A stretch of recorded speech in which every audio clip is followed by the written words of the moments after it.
सुनाओ जी अपना जमील साहब आज तो फिर video world park Mughlai hotel जाए हो। हाँ जी, आज मुगलाई होटल है। क्या लगा? सही लगा। खाना शाना ठीक है? हाँ सही है। पहले पार्क भी गए हो? हाँ पार्क भी। उसी मज़ा आया? हाँ जी, झूले के सोहना पार्क है जी। ठीक है। ये आज आए ना फरहान हो रही हाँ मेहमान आए ना इन्हों की फिर दावत हुई है। हाँ हाँ तुम दसो जी अपने राय। जी सही था खाना। पूछो ब्रो। हाँ खाना सही था। अच्छा बैठने की जगह जी व्यू भी सही। अच्छा मज़ा आया है? जी कोई और चीज़ खानी है? नहीं। अच्छा हाँ आप बताइए। जी बहुत मज़ा आया, बहुत प्यारा व्यू है जी। एंजॉयमेंट कर रहे हैं।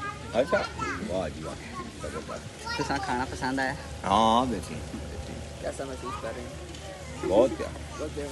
बहुत बढ़िया। हवा भी सही है। हाँ हवा शवा मौसम भी सही है। मौसम भी ठीक। जे भाभी वालो दूआ इन्होंने जणिया दी जी है ना मैनेजमेंट सर्विस बेहतरीन है जी कितने ज़बरदस्त टेबल ओपन एयर लाइन और बेहतरीन साफ़ सुथरे बर्तन नाल टिश्यू पेपर नाल मिनरल वाटर बेहतरीन। ठीक है। शुक्रिया जी।